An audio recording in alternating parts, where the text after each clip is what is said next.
How many offers did you have? Like at least like 4 offers I was very happy with. You can't fuck up the tournament. No. Otherwise, it's going to be a You're really playing miss. not only your opponent, you're playing yourself as well, right? Yes, There's so much on the it's- line. You represent your organization, your country, your Exactly. legacy. Everything's on the line for the last CSGO major. That was like a really fantastic. We had a lot of fun. Yeah, it was with amazing. with the Yeah, you loved it. You had a great time. All right, boys. First episode, Coffee of Henry. Boys, it's been a crazy time. We've come off the break. Have you had a chance to relax? And if so, how did you spend the time relaxing? I was playing a lot and I was like going to contracts, offers, all the player breaks. So it was. How many? Okay, just humor me now. I'm bringing my career back up. I need some inside scoops from you. How many offers did you have in general? Everyone knew your contract was up, so just give us a ballpark. How It's many very offers? hard to were there? say, but I would say that I had like at least like 4 offers that I. Four serious offers. That You I was really very good ones. happy with. That I was That's very amazing, man. Like, Yeah. what a journey coming from the endpoint talent pipeline. English guy, And- man. Yeah, dude. British Counter-Strike always succeeds. Into the bridge. And, and it's do great to see you, nothing. man. Congratulations, that's really awesome. Can your friends believe it? Like your kind of your journey so far, going Yeah. from a semi-pro CS player to now in towards one of the biggest organizations in the world. Yeah, I mean, I knew my friends like long time ago since we were like I wasn't even a CS player back then, so they gradually saw me evolving, I guess. Yeah. And in some sense, like they're very happy, but they still don't care, and that's what I like. It's it's like part of life. They're in the military right now doing some service, so they come once a Saturday, Friday, and we go sit out. We go out and. Like sometimes we talk about it, they ask me like how is the experience flying so much outside of home. At the start when I joined just OG and we started flying so many times to boot camps, they were like, isn't it hard, isn't it weird that you fly alone so many times, but I don't think so. I It's really kind of like selling your soul to the devil in a way. Like if you want to have this lifestyle, if you want to be a number one in a discipline, like I had the same thing when I was doing commentary as well. We'd go to 30 events a year, it can be a difficult lifestyle, but it's worth it, I think. Like Yeah. you've got to make those sacrifices, you've got to make those decisions. So good for you, man. I'm glad you got some downtime. Dan, have you managed to get some holiday time? Maybe some celebrations for you, like after winning a major on home soil as well. Surely you got the boys, you got to the villa. Surely there was some sort of blowout. Can you give us some insight as to what kind of partying went down? Well, actually, that was a really nice party that Vitality made for us. Yeah. Actually, just for the event, they did a lot of things, and it took them. For Vitality, Paris Major was the most important tournament as an organization, but also as a company for a long time. They made a lot of things to make it like a real good tournament. So they just booked a boat on the Seine. That was like pretty fantastic. We, I mean, for the fans as well before, and us for the after party. We just went on the Seine, just from left to right, and just had fun watching Paris by night on the river. That was like a really fantastic. We had a lot of fun. Yeah, it was amazing. Yeah, you loved it. You had a great time. with a lot of people on it. So yeah, it took me like a few weeks, months to realize that we won and what we made. I think winning on home soil is. I told Zaiwood that it will probably be the best moment of his career so far. So even for me, I used to see it in your eyes in the build-up to that tournament for some reason. It's like this guy knows he's going to win the major, and it I just, knew everything happened was like. We had the rough moments. The first, for example, two games in best of one. We played G2 and Ants. We won 16-13. That was really tough games. But yeah, I don't know. It was like kind of something around us, like an era, something that couldn't go against us, and we didn't lose a you had single the plot map. armor. Yeah, exactly. Yeah. We had a lot of close games, but we lost no maps in the tournament. We are the second team in the world doing that. And people can underestimate our way to win the major, but it's not our fault that the other team crumbled under pressure. And I remember speaking to other guys, and Uxie, for example, he told us, it's crazy what you did, because winning and putting one tournament in particular as a main goal is a lot of stress. Yeah. It's most likely at home. You don't want. Obviously, you have the help of the crowd, but you have also a lot of like stress about everything else.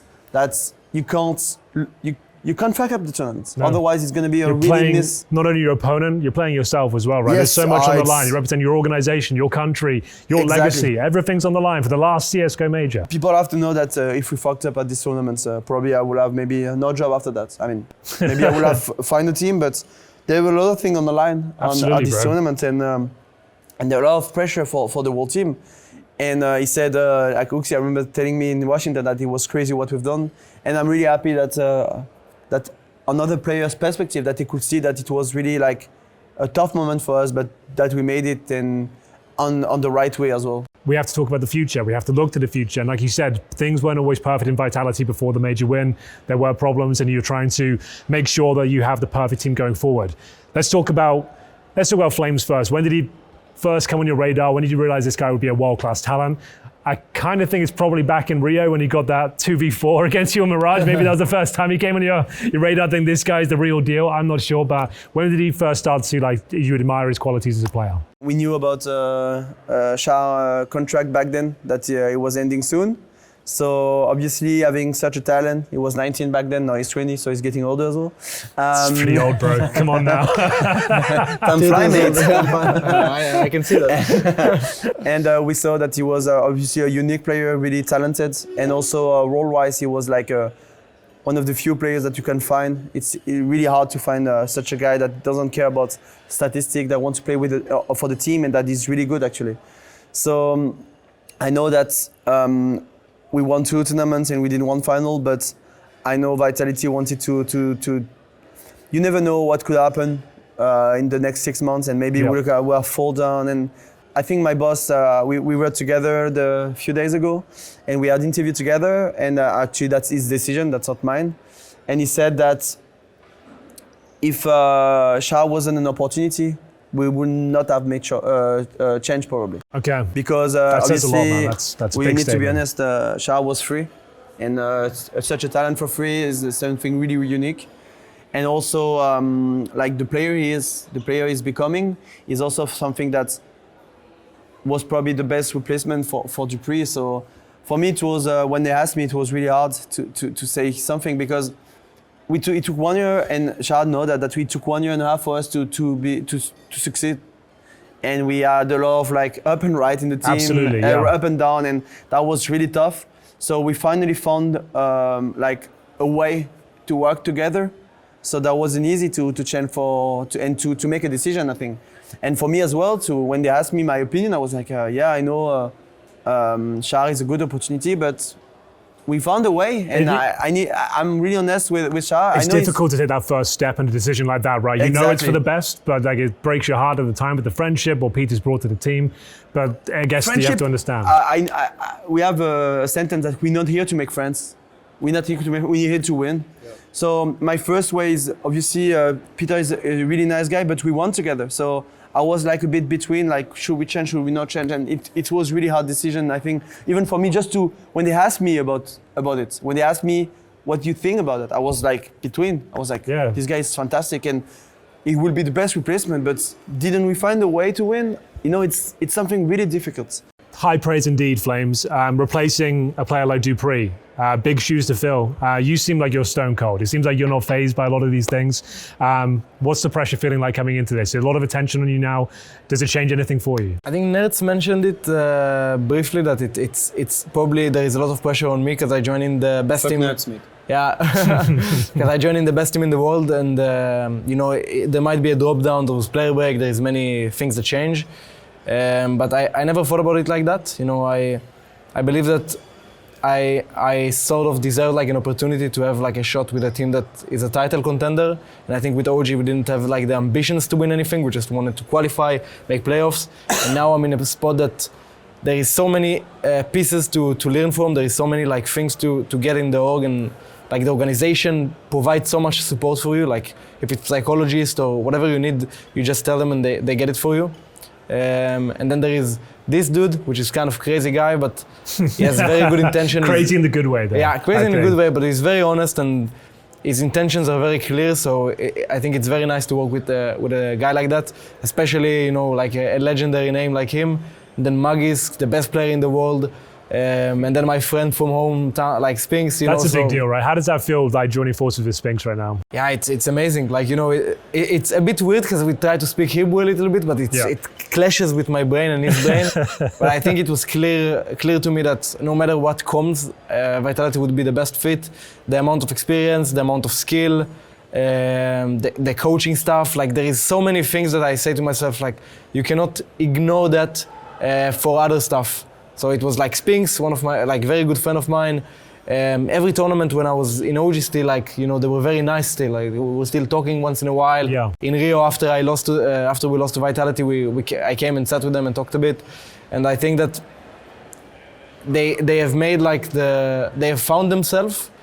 And when I come in, I need to maintain it and add my stuff. And as long as I do that, you know, there might be pressure coming into the first game, 2 games, 3 games, the stage games, the important tournaments, but there is so many people to rely on when it needs. So let's talk about you coming into this team now. How would you describe yourself as a role player? Like, what's your dream set up in a team? Like, how would you like to see yourself incorporated into a squad? I was very flexible always with that kind of stuff, because I just feel like that if you have a team that wins, and many players do as much as they can to win, it never really changed for me. Like when I win, even if I had, you know, even if I had like the role with less impact on Sure. paper, if I like, there is so many things you can do that is outside of the stats realm. You know, like talking. Absolutely agree. Yeah. Like talking, fixing like the XVXs. You have so many opportunities in this game, and there is so many rounds that, you know, 1 minute 40 seconds, 1 minute 40 seconds. Yeah, even like coordinating information, making sure Yeah. your teammates are aware of it, calling for the timings and stuff like that, and Offering actually yourself, relaying like that. these things, like, you know, when I remember when I used to play in Israeli teams, there was those players that used to say like, "I'll jump for you, I'll die," like, Yeah. I don't give a fuck, and it made me really happy. And my goal was to make my teammates really comfortable with that. And I think that in this team, not certainly that I'm gonna be like, you know, sacrificing because this guy throws some good flashes. Exactly.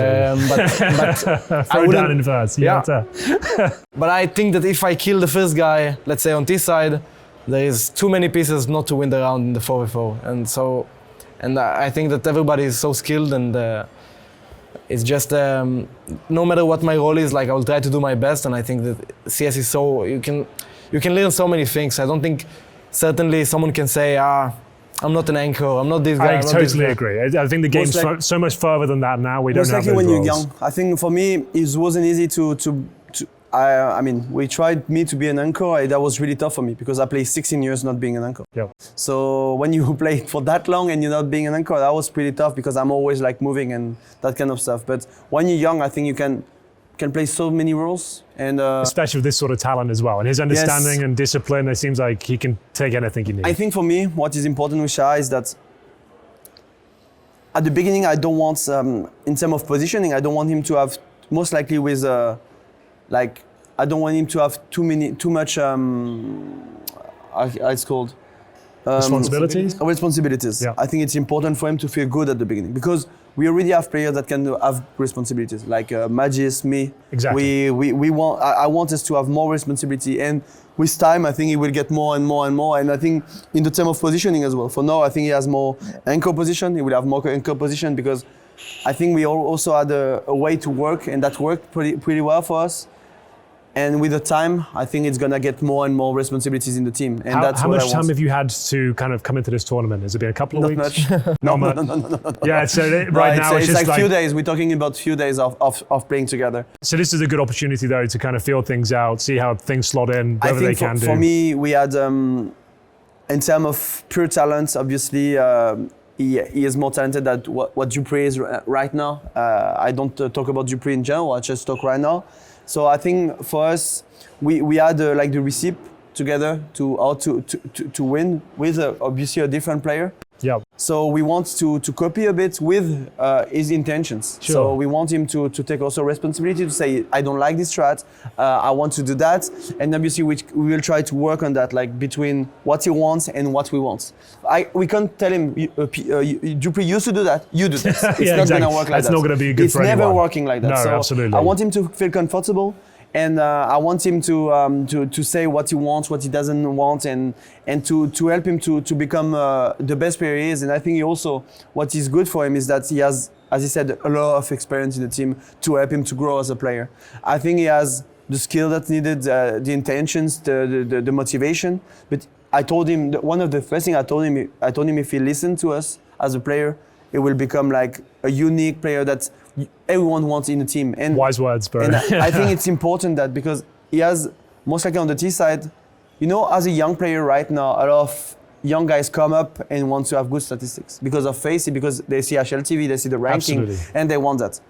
Shah is not that kind of guy, and I love it because it feels he was like me when I was younger. He wants to play for the team, and he wants to contribute to winning trophies, because at the end, you cannot have 5 stars in a team, but what you can have is trophies at the end of the year. That's a good And point. I think he can bring us trophy as well. He can help us to get trophies, and I really like the mentality as in general. And it's really rare to see a young guy having this, because nowadays people want to be like the star player and having true. those shows. And for example, on few maps he changed the position. And me, for example, I have a few star player position, but I don't play them as a star player.